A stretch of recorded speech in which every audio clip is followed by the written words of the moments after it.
and Undertaker and Kane and um, Brock Lesnar was there and Trish Stratus and Lita.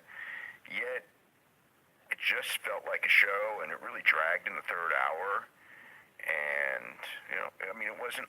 It was just It was just kind of like that. I thought that the one thing that's interesting was a quote from Kane's office or Lynn Jacobs' office when they were asking him about doing the show, and he said that he's going to fulfill his commitment and do the show, and he said that he wouldn't want to um, you know jeopardize the $100,000 that WWE donated. And it's kind of like, I mean, we all know that they donated that money to kind of, so as kind of a way to have an excuse, so to speak, when people criticized him for doing, going. This is before the bad stuff happened in Saudi Arabia, before the killing, but but just for doing the show itself was going to be controversial. So WWE donated $100,000 to first responders in Knoxville. So that sounded like a good gesture, but for him to say that, well, it would like jeopardize it, it's kind of like, well, wait a minute, if you're making a charitable donation, shouldn't you just be making the charitable donation? It shouldn't be, well, we're doing it. It's like he brought it. It was made because it was like they were doing a good thing and they were supporting him as mayor, not that it's tied to him doing the show in this controversial place. So it's kind of like that's, to say it that way, I think it just makes everything so, LA, look, of all the things that involved that show, to call that... say, this is low on the list of things about the show. Yeah, as far as tacky. Yeah, but it was, as far as like from a political standpoint, and a news story, because it is a news story there, it's something. It's like, yeah, there's a great deal of tackiness going on right now, and tackiness is probably a very nice way to put some of it, because it's just, it's the weirdest thing, because it's like, once again, there was no mention of Saudi Arabia. Every time that Crown screen, the fans in the arena booed. But it just, it makes the business, or at least it makes WWE look so sleazy to the public for doing this. And, whatever, they got goodwill out of the show. It's weird because it's like the show last night was so that it really, like, pro wrestling really is a great form of entertainment when done well, and that show was a really great show. And you come from that, and then you go back to the real world of, that they no matter whether you like it or don't like it, there's no argument after tonight that they're completely exploiting the Roman Reigns cancer for the Dean Ambrose angle. The way that video package was put together and everything like that. You can't... Not just the package. Seth flat out said it during his interview. Yeah, well, I know, but and the other thing too, that sort of that also kind of bothered me on it is the kid. They showed the kids in the hospital that he visited, and at first it was kind of like, okay, whenever they show footage of that stuff, my thing is always like, if you're doing it and I don't see the footage and I hear about it from some third party or whatever, that's really cool. If you're doing it and I see it, or you're doing it and you tell me you're doing it, that's public relations. And there's nothing wrong with that, and everyone does it. I'm just saying, but that's what it is. It's not goodwill. It's like you're trying to do something that's good, so somebody pats you in the back and goes, good job. To me, that's not, there's nothing wrong with it, but it's not what I consider charity work. It's what I consider public relations work and all that. I thought it was really cute that those kids, are now supporting him, and telling him and giving him good thoughts. I thought that was a really wonderful package. But then they tied that into their wrestling angle. It's like, keep that apart. Don't use those kids to get Dean Ambrose over as a heel. They did, but I just thought that, again, it was another thing that really was the motivation and all that. And when you think of the motivation, it's kind of like, man, we won't, we will use anything to get our wrestling stories over. And I mean, I guess that's always been the case for some companies in wrestling. I mean, there's certainly companies with a lot lower moral values than WWE, for sure in the past, and many with much higher. But it's kind of like we're seeing so much of it in a condensed form, like in like a short period of time. We're just seeing all of these things all at once, mostly related to the Saudi Arabia show, but just the other thing too. I gotta say that I know some people are gonna disagree with this, but this is what I thought when I saw it. Last week when they did this thing, I was very critical of it. I listened to a lot of people saying, Brian, it was perfect timing. Dean Ambrose is just gonna be the most hated guy there's ever been. It's just gonna be incredible heat. But there I wasn't, watched by the the way. show tonight, and he There was wasn't. just another top WWE heel. There was some chance of you sold out, but like the idea that because of the timing, it was like the perfect timing. He'd be as hated as anybody's ever been. That didn't happen. Not at He all. was just another bad guy.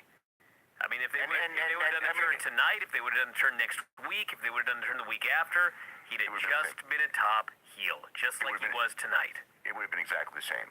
Yeah. But they saw last week as a great opportunity that wouldn't be there when it was originally planned, whenever it was originally supposed to happen, and it was well down the line when it was supposed to happen. So they did it. And the other thing too is one of the reasons for doing it as well is, or for not doing it right away, is there was mileage in the Shield merchandise and just the promotion of the Shield. And the Shield going around at house shows, doing some 6-man tags and things like that. There was all of that. They still had that because every time they tried to do that Shield house show tour, somebody got hurt. Roman Reigns, what was it? Roman Reigns had the, what was the disease that he had for last year? He had the mumps. Roman Reigns had the mumps, and Dean Ambrose tore his triceps. So every time they tried to get this thing going, something screwed up. And now they were starting to get it going again. And, once Roman Reigns, which he is, the Shield is done as a group. So, you might as well. I mean, but the thing is, you could have kept Ambrose and Rollins' team as long as you wanted, and it would have been, still seen the same way. But, whatever. But I mean, again, they, for everyone who said that, like, they're not tying it in, I mean, they slapped you in the face because it couldn't have been more. I mean, this was, as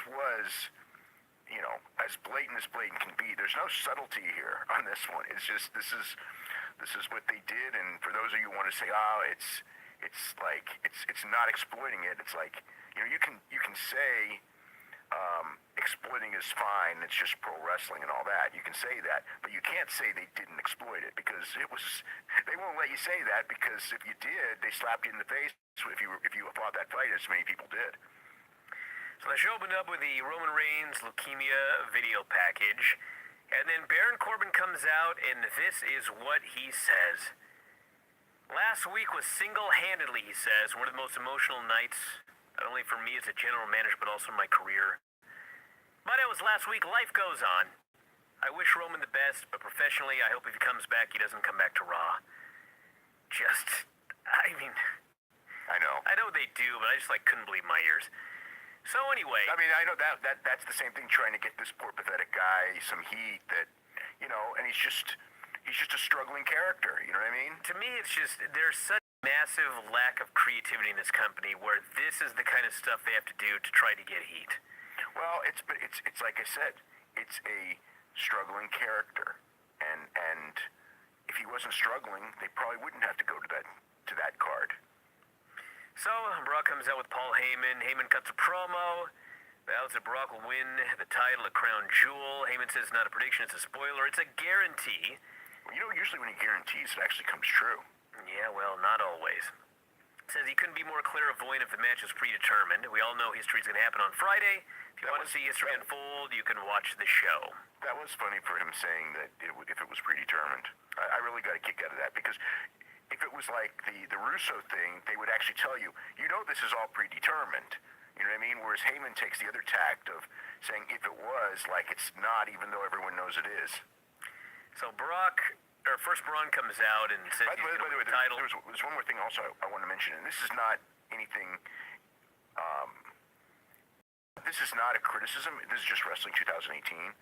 But I did find it really interesting that after Charlotte and Becky Lynch had that great grudge match, and they're in this middle of this feud, they put that picture of Ric Flair with both of them, posing with both of them on the show. It's one thing if it's on the internet, but this was like on Raw. They put this picture, and this is not a complaint because, quite frankly, when I saw it, it meant nothing to me. And it's like, I know, I get it. That's what wrestling is now. But for some people, I mean, I think like for like older fans, not that I'm not an older fan, but I'm actually only a couple of years older than the average fan now. But for a lot of fans that want to watch the show itself and not be slapped in the face or watch the show like it's real as the show is going on, that in fact was it was what it was. It's like, I know a lot of people who complain that these guys like that are out there feuding with each other then take pictures of themselves together at restaurants or whatever, and it's like that's just wrestling. Or people like whatever, that's just modern wrestling. I mean, it's just what the wrestling's turned into, and I don't even it doesn't even bother me. If you put on a good show, then everyone knows what it is at this stage of the game, and off time is off time. But I don't know. I'm still not a fan of it during the presentation, because if I'm watching a regular television show as part of the presentation of the television show, they don't break character on the TV show for the most part, and do things like that. If they don't have the characters go out there in the middle of your movie and say, by the way, this movie's all fake. So anyway, Braun comes out, vows to become the champion, says Brock's going to get these hands. Brock stares him down, and Corbin tries to keep him apart, so Braun shoves him aside. Corbin hits him, so Braun gives him the power slam. Brock smiles. Braun gives Corbin a second power slam. Brock's howling at this point, says, hey, do it again! So Braun does it again. The fans were chanting for him to do it again. They were chanting one more time at him. Yep, do it again as well, and so Braun does it again, and Brock sneaks up and F5s the guy. Made him look like a total fool, played him like a fiddle, left him for dead. That was the angle to build up their big match at the pay-per-view. Yeah, I guess, I don't know if this was serious or not, but I got the impression that there was talk of Drew McIntyre being fit in there in some form. Well, he certainly didn't give you that impression on this show. He just said he was waiting for the winner. That's what's going to happen. Is just, it looks like that Drew McIntyre is going to be the guy that they put against Strowman next, which makes sense, given the angle. So then Finn Balor faced Lashley again, and Lashley beat him up for a while. Finn did a big dive, went to commercial, still getting beaten up. Finally, he makes his comeback, all of his usual spots. Lashley catches him out of nowhere, hits his finish. Finn kicks out, goes up top for the coup de grace. Lio Rush shoves him off the top for the disqualification. Everybody booed, and then Lashley just beat the hell out of the guy. Slammed him in the barricade, slammed him to the apron, slammed him into the barricade, slammed him to the apron, held him from behind. Lio Rush slapped him around, left him laying. Nobody saved him. No friends for Finn Balor. Not even Bayley came out to save the guy. No friends. No friends right now. This is not a period where the babyfaces aren't sticking together, I guess. So then Corbin told Balor backstage what he did was very impressive. And Lashley, he didn't tell Balor that. Lashley, I'm sorry, yeah. Yeah. So Lashley says, last week was a fluke. Balor is nowhere near his level. And Corbin says, because of your performance tonight, you officially qualified for the World Cup tournament to determine the best in the world. And Lashley says, I thought the tournament was full. Who am I replacing? Corbin says, a guy who never qualified, John Cena. And that was the angle. Well, that was creative. I mean, he didn't qualify, but I figured they'd do something like, Corbin would sign a qualifying match, or he put himself in a qualifying match, or instead he just replaced the guy, and that was that. Yeah. So I guess John Cena got the advice from people saying it's not good for your career to be going there this week. And he did not go. By the way, they've been promoting the AJ Daniel Bryan thing hard. They have a face off tomorrow on SmackDown. So if you're buying the show, they're convincing you this match is going to take place. So we'll see what happens. Yeah, well, we'll find out. Hopefully we'll find out by Wednesday, because he's not, you know what I mean? Because I do not know what's going on. I just think that it's really weird that nobody will deny the story, and the story is way out there. So, but there, yeah. I mean, and the version of the story that I heard, you know, whether this is accurate or not, again, because nobody has confirmed the story to me. I mean, they may have confirmed it to other people, but nobody has confirmed that he's not going to me. But when you ask directly, is this story that he's not going accurate? Nobody denies that either. So, you know, whatever. But the version of the story that he's not going is that they will not announce it. That they'll just do something at the show and somehow it won't happen, or who knows what. Can you imagine shooting an angle on the show to take your WWE Championship match off the show? Well, especially... I mean, come on.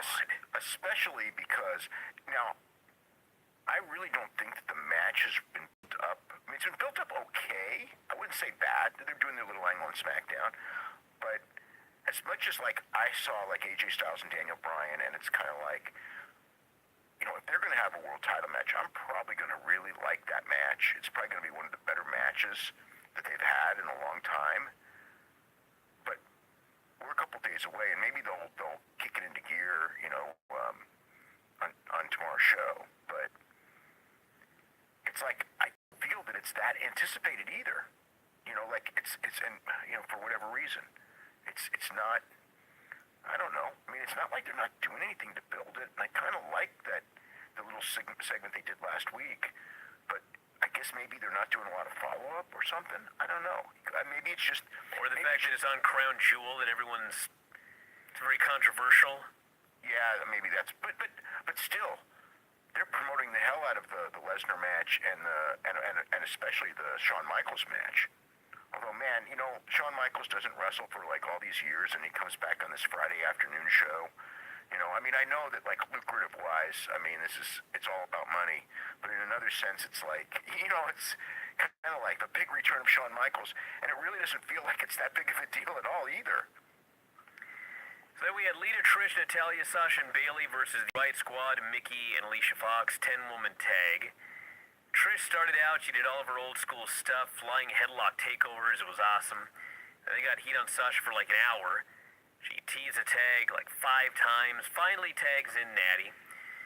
Makes a big comeback. Sasha comes off the top with Meteora, which is now more like a sit-down splash. That was a Thez press. That wasn't a Meteora. Meteora is a double knee. Well, they called it that, but this was the same thing that happened last night too. I don't know if she's doing the double knees anymore. She may not be, but the point is that Michael Cole just doesn't recognize the move. He just calls it whatever he's going to call it. He's doing that a lot lately. You know, just kind of like, and like somebody told him like 4 months ago or 3 months ago, like Meteora. He just loves to say Meteora. You know, whether it is one or not, he just loves to say it. So I think that's part of the game too. So everyone hit a big move. Lita and Natty hit a heart attack on Alicia, and then Natty put her in the sharpshooter for the submission. Last few minutes were good. Long match, though. Long match. Yeah, that's fine. Oh, dear God, this Nia promo.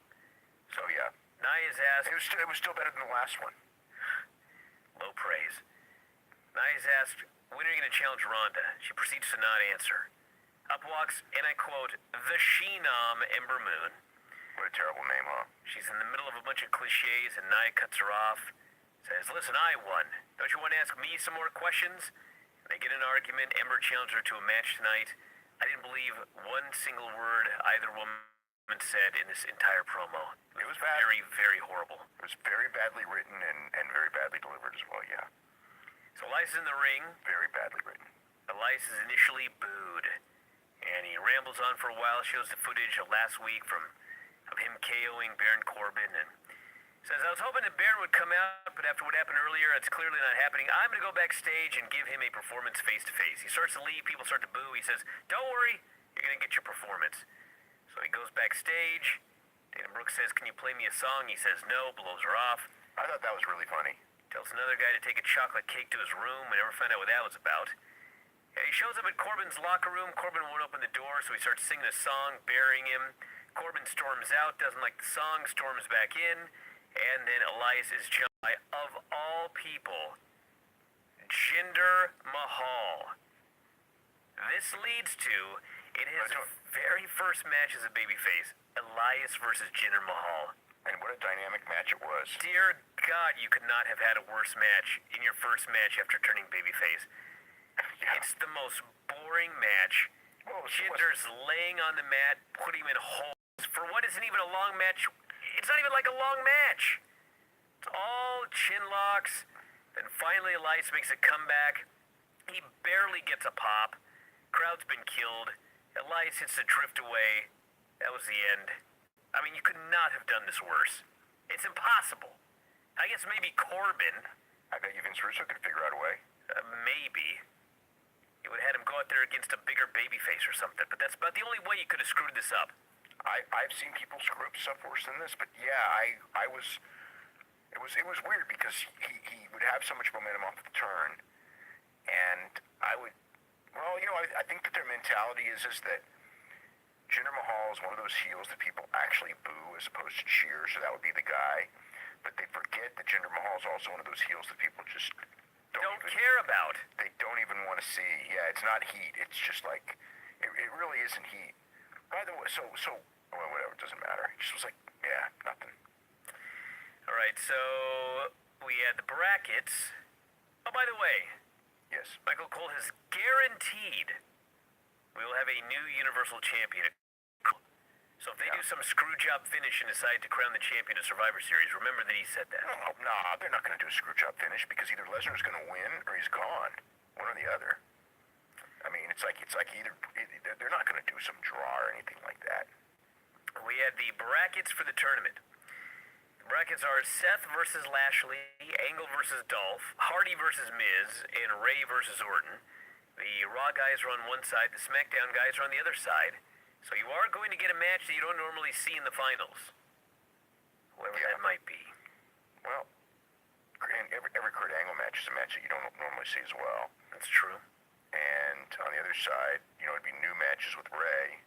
Although Ray and Orton have wrestled, although it was many, many years ago. Miz and Jeff Hardy, they're hit and miss. With Lashley and Seth, Lashley better have a good match. Because if it's not a good match, Seth isn't going to be Seth's fault. And Dolph Ziggler and Kurt Angle. We can't say that Kurt doesn't have a good opponent. For a Kurt Angle style match, I think Ziggler's a good opponent. So next up we had Kurt Angle video package. He's in the gym sweating, talks about all of his accomplishments. Every accomplishment, by the way, that he mentioned was 20 years ago. He says, winning the World Cup would mean more to me now than anything I've ever accomplished. Everybody better be ready. I certainly believe that. I'm not coming out to prove I'm the best in the world. This is more than winning an Olympic gold medal with a broken freaking neck. Yeah, that was like so believable. You can go to a certain extent, but you know what I mean? Like you're watching, you're going like, that is such bullshit. It's like you don't want people to watch wrestling and say that because half the time they're going to say that anyway. So like limit your, it's like, I mean, I'm not saying go in there and say that like, oh, I won a gold medal and this doesn't mean anything, but don't try to act like this is bigger or even on the level of an Olympic gold medal.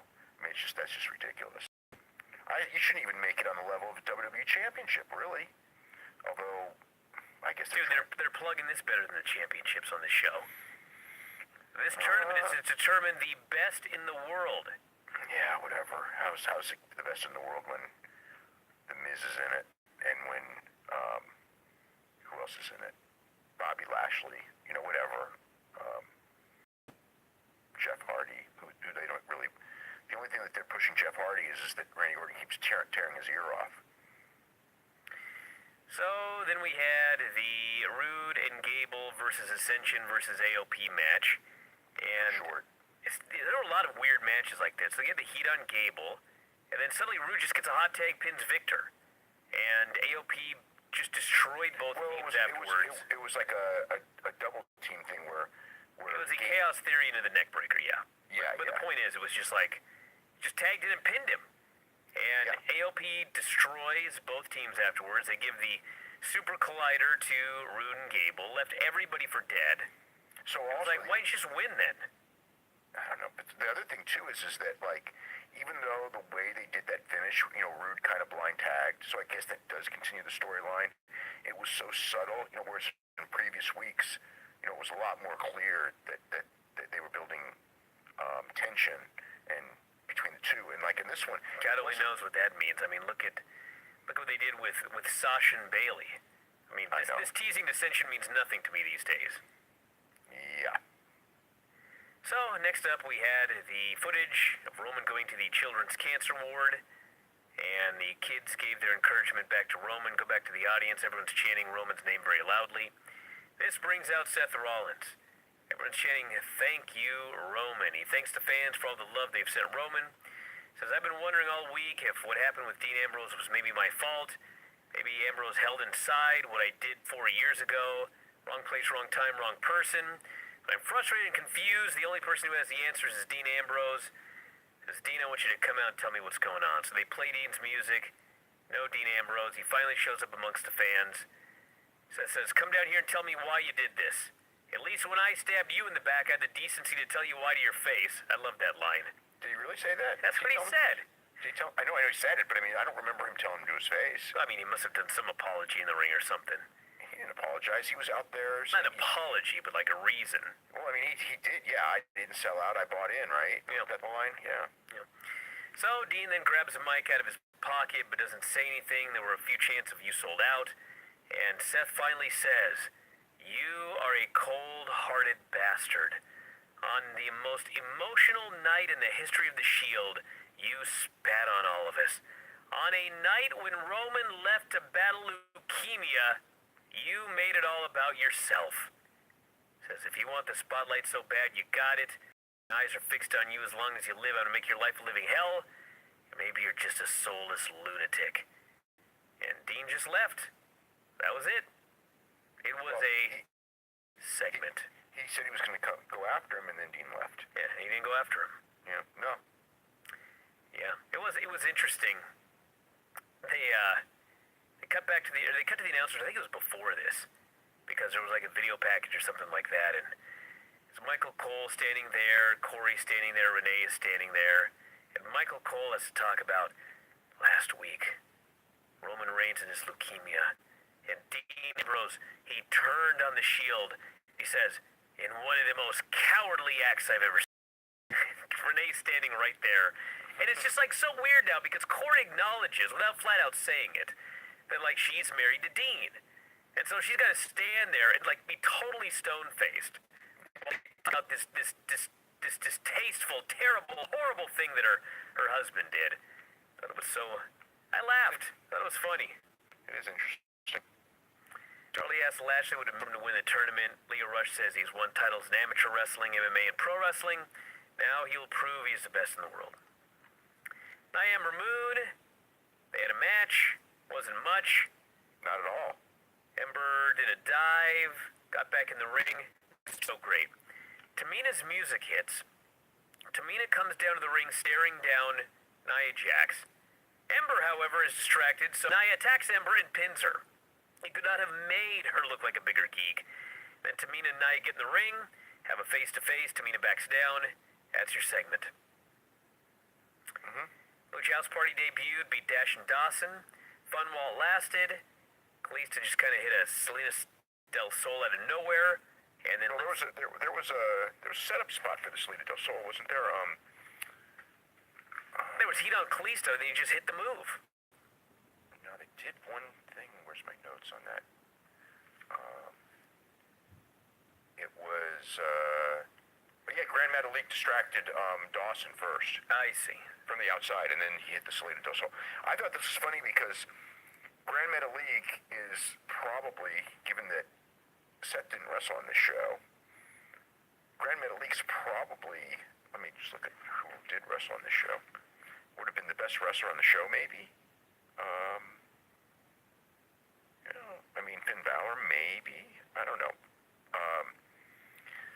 And he's just standing in the corner with a freaking noisemaker. It's like, what? Yep. It's like there's nobody in this business whose talent is more wasted than Grand Metalik.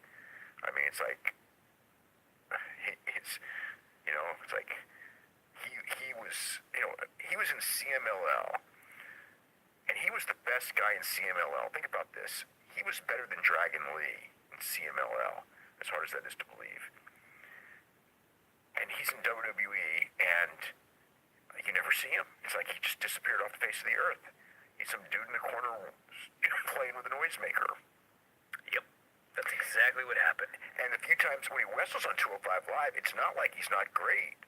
Even though he's wrestling this, much slower style, it's like he can't help himself but be great. Even though he's not supposed to be.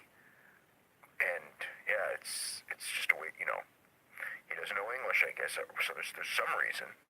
Because when they came out, it's like, nothing against Lindsay Dorado, because she's actually very good as well.